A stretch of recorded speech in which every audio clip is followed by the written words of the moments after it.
بسم اللہ الرحمن الرحیم۔ جناب محترم گورنر پنجاب بلیغ الرحمان صاحب، انجینئر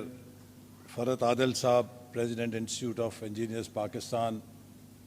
جناب محترم میاں عبدالحق صاحب، chairman I P Lahore, engineer Amir Zamir صاحب، محترم vice chancellors, office bearers of institute of engineers Pakistan, میں بہت مشکور ہوں امیر ضمیر صاحب کے تعارفی کلمات کا۔ میری طرح کے ایک صاحب تھے جنہیں تقریر کرنے کا کوئی بہت ملکہ حاصل نہیں تھا، تو وہ جب بھی ان کو کوئی دعوت ملتی تھی کسی اجلاس میں خطاب کرنے کی اور مہمان خصوصی بننے کی، وہ بڑی خوشی سے قبول کرتے تھے۔ لیکن جو ان کے ذہن پہ تناؤ ہوتا تھا کہ اب مجھے تقریر کرنی پڑے گی، تو جب تک وہ تقریب منعقد ہو کے فارغ نہیں ہو جاتی تھی، اس وقت ان کی جھنجھلاہٹ ان کے ارد گرد لوگوں پر نکلا کرتی تھی، اور جو ان کا ایک اعصابی دباؤ ہے اس کا شکار ان کے جو قریبی سٹاف ہے وہ ہوا کرتا تھا۔ تو ایک دن ان سے ان کے ماتحت نے پوچھا کہ سر، مجھے معلوم ہے کہ آپ کو تقریر کرنے کا بہت اچھا خوشگوار تجربہ نہیں ہوتا، اور آپ پہ یہ بڑا بوجھ ہوتا ہے، اور یہ بوجھ آپ پر ہی نہیں بلکہ آپ کے ارد گرد کام کرنے والوں پر بھی گرتا ہے۔ لیکن مجھے یہ نہیں سمجھ آتی کہ جب آپ کو یہ پتہ ہے کہ یہ کوئی بہت آپ کے لیے خوشگوار تجربہ نہیں، تو آپ بڑے شوق سے یہ سارے دعوت نامے کیوں قبول کرتے رہتے ہیں؟ تو انہوں نے اسے جواب دیا کہ it is the pleasure of listening to the introductions. یہ ماشاءاللہ اتنا ان کا فراخ دلانہ جو تعارف ہے وہ ٹانک کے طور پہ ضرور کام کرتا ہے، لیکن انسان کو ہمبل ہونا چاہیے۔ میں اللہ تعالیٰ کا شکر ادا کرتا ہوں کہ اللہ تعالیٰ نے اگر کوئی توفیق دی ہے تو یہ سب اس کی توفیق کے ساتھ ہے کہ انسان کر سکتا ہے، ورنہ انسان بہت خطا کا پتلا ہے۔ سب سے پہلے آج کے ورلڈ انجینئرز ڈے کے اوپر پوری پاکستان کی انجینئرنگ کمیونٹی کو مبارکباد دینا چاہتا ہوں، اور انسٹیٹیوٹ آف انجینئرز پاکستان کو بھی کہ انہوں نے باقاعدہ طور پہ اسے اس طرح منظم طریقے سے اس کا انعقاد کیا ہے۔ انجینئرز جو ہیں وہ کسی بھی ملک کے لیے ریڑھ کی ہڈی کی حیثیت رکھتے ہیں، کیونکہ تعمیر کا کام انجینئرز کے بغیر نہیں ہو سکتا۔ سائنسدان، محقق ریسرچ کے ذریعے علم کو نئی جہت فراہم کرتے ہیں، لیکن اس علم کو پروڈکٹیو یوز میں لانے کے لیے، اس علم کو انسانوں کی زندگی میں ترقی کا زینہ بنانے کا کام انجینئر کرتا ہے۔ انجینئر انسانی معاشرے کے مسائل اور علم کے درمیان وہ پل ہے کہ جو اس علم کو استعمال کر کے انسانوں کے لیے آسانیاں پیدا کرنے کے ذرائع پیدا کرتا ہے، اور یہی اس کی جستجو اسے نئی سے نئی بلندیوں کی طرف لے کر جاتی ہے، کیونکہ وہ ہر دم نئے آنے والے علم کو پروڈکٹیو نالج بنانے کے لیے سرگرم رہتا ہے۔ اگر ہم پاکستان میں بھی دیکھیں تو وہ ملک جو 1947 میں بے سر و سامانی کے عالم میں تخلیق ہوا، ہمارے وسائل بھارت نے ہمیں یہ سوچ کر نہیں دیے کہ یہ ملک 2، 4، 5 سال میں ایک ناکام ریاست کے طور پہ واپس اس کی جھولی میں آ گرے گا۔ تو میں سمجھتا ہوں کہ یہ سہرا پاکستان کے انجینئرز کو جاتا ہے کہ جنہوں نے پاکستان کی ترقی میں بھرپور کردار ادا کر کے پاکستان میں وہ انفراسٹرکچر پیدا کیا، وہ پیداواری ذرائع پیدا کیے جس نے پاکستان کو ایک کامیاب مملکت بنایا۔ وہ ملک جس میں 1947 میں دفتروں میں کاغذوں کو جوڑنے کے لیے کامن پن نہیں تھی، اور وہ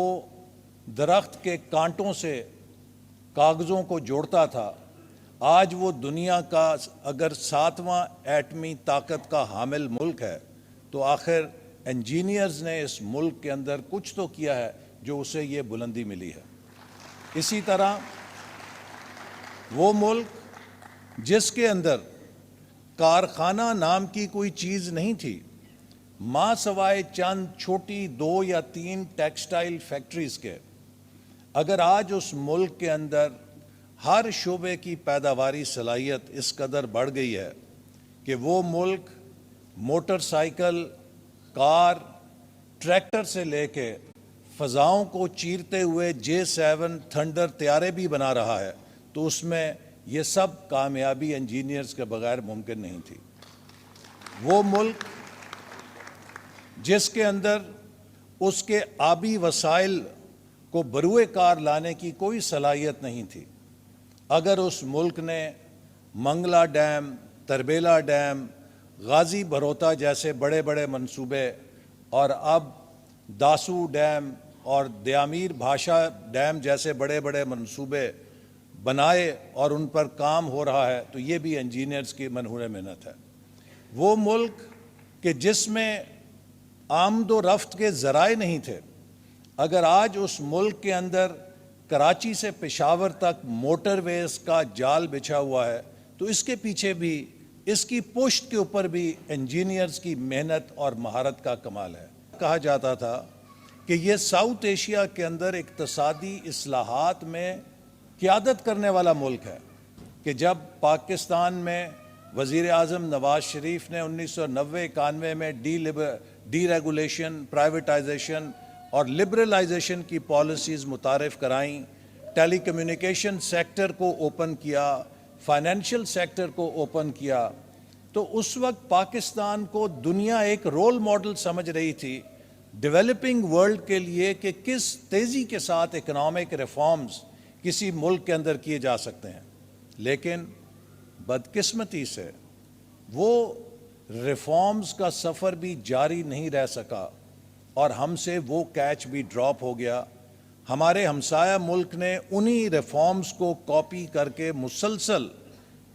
ایک عشرے تک چلایا اور سن 2000 میں بھارت ہمیں اوورٹیک کر گیا۔ اسی طرح 2013 میں ہمیں قدرت نے ایک اور بہت بڑا موقع عطا کیا، اور اس موقع کا نام سی پیک تھا، اور یہ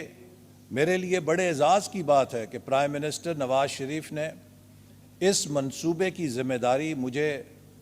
تفویض کی، اور اس منصوبے کے دستخطوں سے لے کر جب MOU دستخط ہوئے تو اس کی پوری امپلیمنٹیشن کے آخر تک آج تک اس کی 11 JCCs ہوئی ہیں سی پیک کی، اور اس میں سے 8 کی صدارت مجھے کرنے کا اعزاز حاصل ہوا ہے۔ تو لہٰذا